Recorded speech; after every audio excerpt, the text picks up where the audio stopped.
Hello, and thanks for joining us again for another episode of the Absolutely Bookkeeping. Today I am joined by Claudia. Claudia, can you tell us a little bit about yourself, your business, and the type of clients that you work with, please?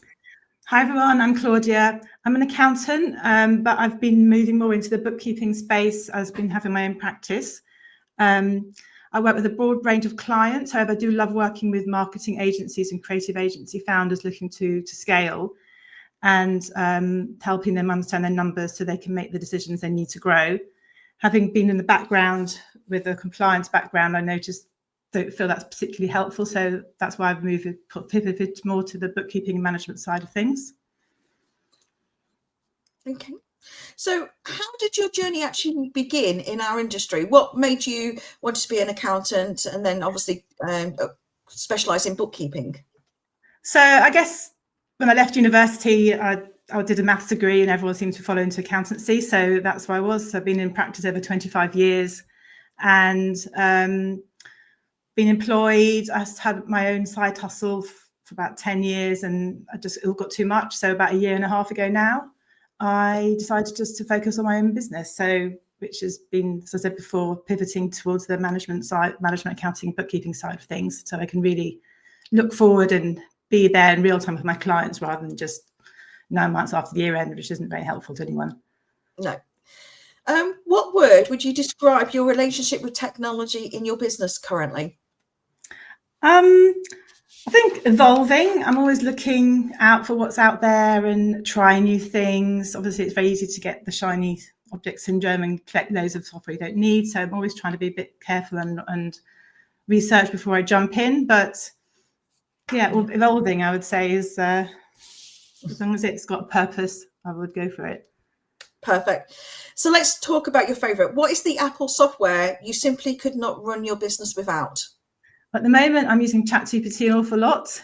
Obviously, it does everything, but it does so much that you probably scratching the surface. But for me, it's just been really useful, maybe stopping me, helping me delay hiring my first staff member.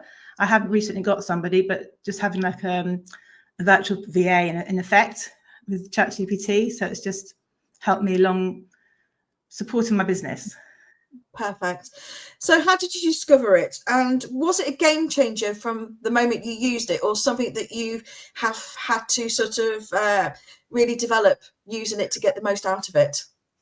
I think at the beginning, when it all burst into the scene, everyone was playing with it. I didn't really think of it as a business purpose. And then over the years, I've been tweaking with it, playing with the free version, upgrading to the personal version. Now I've got the Teams version, so it's all secure.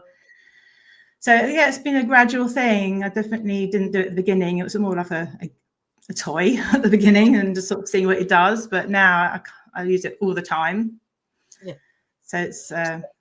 So what problems has it solved for you? Obviously, you've just mentioned that you used it as a personal assistant, kind of a reliable assistant to you in your business. But what else kind of problems has it solved for you? So being an accountant, obviously running your own business, there's quite a few things that you haven't had experience, and one of them is marketing. So I've been using it to help me copyright a bit. Obviously, I do reach out to professionals, but just articulating my USP, understanding my clients' pain points, that's really helped with that. Just also the other thing I do is I have, it helps me with my emails. So when I'm trying to write to a client and I want to change the tone of the message or put it in the right way so it sounds what I want it to say in a nice way, or not so strict, sort of thing. Perfect. So would you say that you use this tool sort of daily and it's part of your day-to-day workflow? I know Definitely. for me, I've just started using it to be like my personal assistant to tell me what my schedule is for the day. And that's the kind of example I've used. So how would you use it day to day? Obviously, you mentioned email formatting and marketing tool. So I use it I have a transcription on when I have my client meetings on Teams, and then I will use that in ask ChatGPT to summarize that. So then I've got my emails, keep a record of the summary from my practice management system. And I also, some clients, when I have regular meetings with them, I will have like a collection of transcripts and create a GPT for them. So I've got like a knowledge base. Yep. Have you set up any clever automations, or is there tips that you could give of us that will make their lives easier using ChatGPT? I know you've mentioned that you've upgraded to the Teams to make sure that was all compliant and secure. Is there any other tips or automations that you use with ChatGPT? I must admit, I know there's lots more I can do. So there's like the agent mode and the linking to emails and OneDrive, which I haven't actually explored yet. So that's definitely on my to-do list. At the moment, I'm just using it what I've described, the creating a knowledge base of my clients, so I can ask questions if I can't remember what I said in such and such a meeting. So there's definitely more I can do with it. So I'm looking to learn more every day with that side of things. Would you say that using it has helped you scale your business, or possibly save time, or even keep your sanity? I know for me personally, ChatGPT has helped me keep my sanity about not blowing my top with certain emails and making it more professional than what I really garble about. So has that worked for you as well? Yeah, so I've created a couple of GPTs. So one of them, I guess it's like a mini business coach. If I can't make a decision, I'll ask it to give me the pros and cons. I'll specifically tell it not to give me an answer. I need to make it myself. So if I'm thinking of spending some money on XYZ, I will ask it and use that. Just having it laid out in black and white is a real eye opener and just makes things more simple. And having like everything streamlined as well and help with all the admin does free up my time, so I can grow my focus on my business rather than working in the business. Perfect. Have you seen or any comments today that other bookkeepers, accountants have had by using ChatGPT? I know, like I say, I keep saying having the right level of ChatGPT is secure, but have you seen anything? I mean, obviously, we've seen a lot of people use it for social media and just use it to create their social media posts, and you can all detect that. But what other common mistakes have you seen others use ChatGPT for? I've been on some tax courses actually and heard about some of these cases when the defendant's gone to court and relied on some output from ChatGPT. There was one I heard where somebody asked the question, should I have to pay back my child benefit? Yeah. And the ChatGPT said, no, you shouldn't have to, because blah, blah, blah. And he went to court, but because he asked, should I, not what's the law about it, it failed because it wasn't fair because of the situation. So I think it's really important to understand garbage in, garbage out. So it's understanding the prompts and getting that right. There's been more than one case, I think, apparently it's gone to court with relying on ChatGPT and using the wrong output. If you had a magic wand and you could change just one part of ChatGPT, what would you change, or would you just leave it as it was?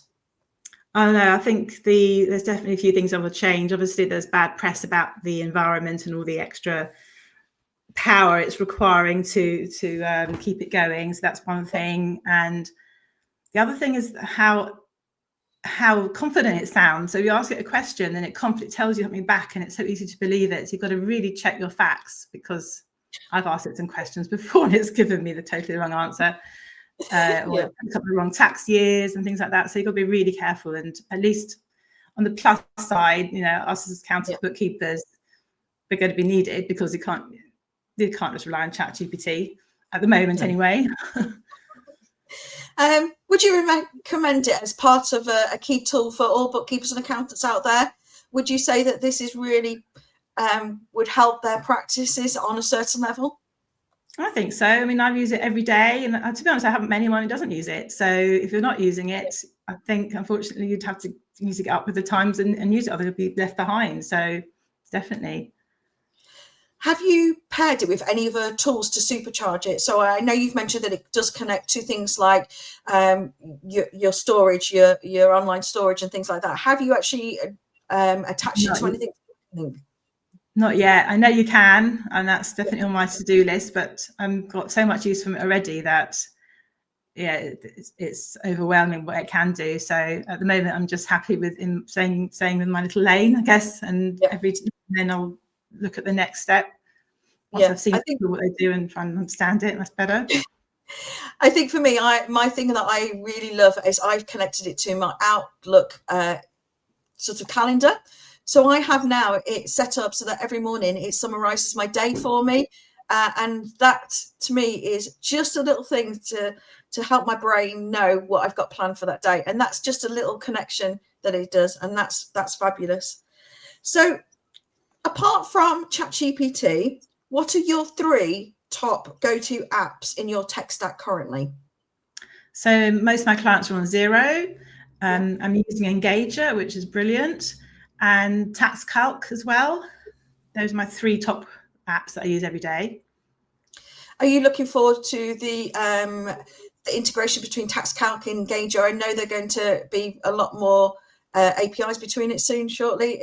I know that's a big launch. Is that something that you're really looking forward to? Yeah, looking forward to understanding how that's all going to work and how much time it's going to save. It sounds amazing. If we can just create a set of accounts in Tax Calc and it's there, Engager, ready to send to the client, that would be brilliant. Yeah, it's great how technology is advancing, isn't it? Can I ask, how often do you review the tech stack that you work with? Is it something that you periodically do, or do you review it when you have an issue with a certain process that you really need to look at a new solution? I think I'm looking at it all the time. So every time I go to Accountex or some other exhibition and there's a new app, I will definitely investigate it and consider it and look at where it would help me in my practice. Because I don't want to just buy every software which will just duplicate what I've got. So, for example, when I moved to Engager, I was using Go Proposal. So I decided that there's quite a lot of overlap there. So I switched off Go Proposal. So every time I get a new software, I do try and see what else I can turn off. Yeah. Now that's great advice. A lot of people don't, do they? They often don't realise that a new app probably covers stuff that is probably not used as much elsewhere, and you probably could optimise it more. That's great advice.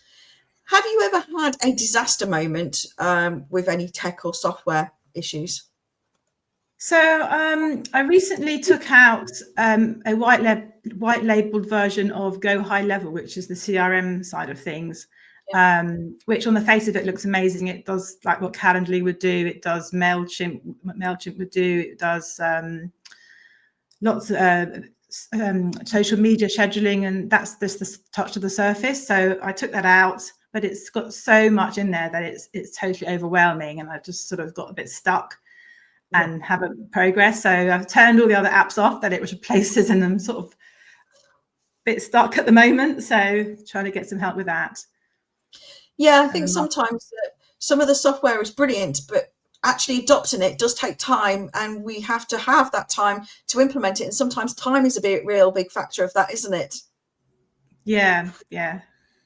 What is your advice to those in our industry who feel overwhelmed by all the software choices out there currently? You mentioned that you attend things like Accountex. Obviously, we all have kind of magpie syndrome when we go there. We all see these bright, shiny things. What is your real good advice to others who feel overwhelmed at the moment by all the choices? Well, like I mentioned before, look at each one individually, see how it fits into your processes and systems and your tech stack, and if there's any overlap, do you really need it? Can you switch something else off? Yeah. Just don't run in and just grab everything. I think you need to just take a step back and make a decision for each one. It's so easy to just want everything and get sidetracked by all the exciting new technologies, how it moves forwards. So take a step back and really think about it. That's my advice anyway. Perfect. Now we're just going to the quick fire round. So iPhone or Android? Android. Xero, QuickBooks or Sage? Xero. Coffee or tea? I like tea in the house. When I'm out, I love a latte. Cool. What is one piece of tech or business wisdom you wish you'd learned at the beginning of your business rather than successfully years later on? So when I started my practice, it was on the side. So I wasn't really doing it as a business. It was more like a hobby. So I didn't really understand the pricing, how important the pricing was. So I was basically doing it very, very cheaply for my clients, and still having the same clients now, it's obviously difficult to have the conversation, to have the repricing. So I guess anyone starting up, think about your pricing now. Don't just try and be cheap, because the race to the bottom line is not a good one to be winning. Okay, brilliant. And finally, my last question for you today, Claudia, is what app do you think is underrated and deserves a little bit more love? So I recently went to the Free Agent Roadshow, looking for an MTD sort of solution for my clients, and I was very, very impressed. I mean, I looked at them a few years ago, and now they've just come on leaps and bounds. So I'm definitely going to be putting more and more MTD clients on Free Agent. Perfect. So that concludes our episode today. So thank you very much for joining me, Claudia. Thanks for everybody else for watching, and join us again next week for another episode. So thank you. Thank you for having me, Natasha. Thank you.